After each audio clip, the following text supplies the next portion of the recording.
नमस्कार मित्रांनो, लाडकी बहीण योजना याच्यामध्ये सरकारकडून जे अनुदान देण्यात येत आहे 1500 रुपये प्रति महिना।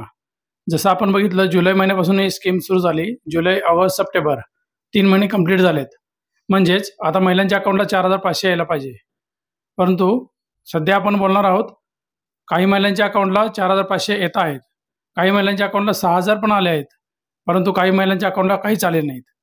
या तिन्ही गोष्टी का घडल्या, 6000 एक्स्ट्रा कशाचे आले, त्याबद्दल पूर्ण आपण माहिती घेणार आहोत। त्याबद्दलचा आपला हा व्हिडिओ। नमस्कार, मी रोहन, स्वागत आहे आपल्या प्रो इन्फोटेकमध्ये। चला तर मग व्हिडिओला सुरुवात करूया। तर जसं आपण बघतोय 1 जुलैपासून सरकारने ही योजना राबवली होती। त्याच्यामध्ये ज्यांनी 1 जुलैपासून ऑगस्टपर्यंत फॉर्म भरले, त्यानंतर ऑगस्टमध्ये फॉर्म व्हेरिफिकेशन सुरू झालं आणि 15 ऑगस्टला पहिला हप्ता प्रत्येकाच्या अकाउंटला आला। म्हणजे जे क्वालिफाय असतील, जे पात्र असतील त्यांना तो हप्ता आला। परंतु देताना हप्ता 3000 रुपये म्हणजे जुलै आणि ऑगस्ट 2 महिन्याचे दिले आणि ऑगस्टच्या एंडिंगला त्यांनाही देखील 3000 आले, जे की 1 ऑगस्टपासून फॉर्म भरले होते। म्हणजे ऑगस्टपर्यंत बऱ्यापैकी क्लिअर झालं होतं। सप्टेंबरमध्ये ज्यांनी फॉर्म भरले होते, ज्यांना एकही हप्ता अजून आला नव्हता, त्यांना 4500 डायरेक्ट आले आणि ज्यांनी आधी 2 हप्ते घेतले होते त्यांना 1500 आले। परंतु सप्टेंबर संपला आणि ऑक्टोबरमध्ये म्हणजे सप्टेंबरच्या एंडिंगपासून असंही घडलेलं आहे, काही महिलांनी ज्यांनी आधी 3000 घेतलेत त्यांना परत 3000 आलेत, म्हणजे 6000 आलेत। परंतु काही महिलांना 4500 आलेत आणि काही महिलांना 0 आलेत। ते का आले ना तेही बघून घेऊया। तर आता जे 6000 आलेत, ज्यांना जास्त अमाऊंट आले, त्याच्याबद्दल आधी बोलूया।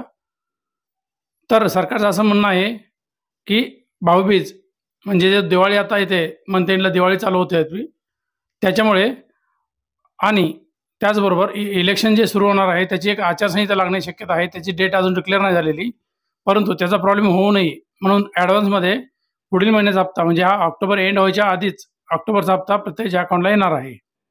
म्हणजे इन केस जर आचारसंहिता सुरू झाली तर लोकांनी असं म्हणायला नको की योजना बंद झाली, पैसे आले नाहीत, त्यामुळे ते ॲडव्हान्समध्ये आधीच पैसे देऊन ठेवत आहेत, असं एक बाहेर सगळीकडे बोललं जातं आहे, न्यूजला पण येत आहे ते। त्याचबरोबर ज्यांना 4500 आलेत त्यांनी टेन्शन घेऊ नका, त्यांचं बँक वगैरे सगळं अकाउंट लिंक आहे प्रॉपरली। परंतु त्यांचा जो 1500 हप्ता राहिलेला आहे तो 10 ऑक्टोबरपर्यंत येऊन जाईल। आणि लास्ट ज्यांना अजून 1ही रुपया आले नाही, त्यांना आधी सांगितल्याप्रमाणे त्यांनी बँक अकाउंट चेक करून घेणं गरजेचं आहे, आधार कार्डला लिंक आहे का नाही ते जर लिंक नसेल तर तुम्हाला पुढचाही हप्ता येणार नाही। त्यामुळे लगेच तुम्ही बँकेत जाऊन लिंक करा। आणि त्यातून एक महत्त्वाची बाब म्हणजे आता जे आपल्या बघण्यात येतं आहे, भरपूर बँकामध्ये लाईन लावली जाते आधार बँक लिंक करण्यासाठी। परंतु माझं तर एक पर्सनली असं सजेशन असेल की बँकमध्ये लाईन लावण्यापेक्षा तुम्ही सरळ इंडिया पोस्ट याचं जे अकाउंट आहे, झिरो बॅलन्स अकाउंट, ते काढलं तर उत्तम राहील। त्याला अकाउंट काढताना इंडिया पोस्टकडून आधार सेटिंग करून देण्यात येत आहे। XYZ कुठलीही बँक घ्या तुम्ही, प्रत्येक बँकेत नवीन अकाउंट काढताना ते आधार सेटिंग करून देत आहेत।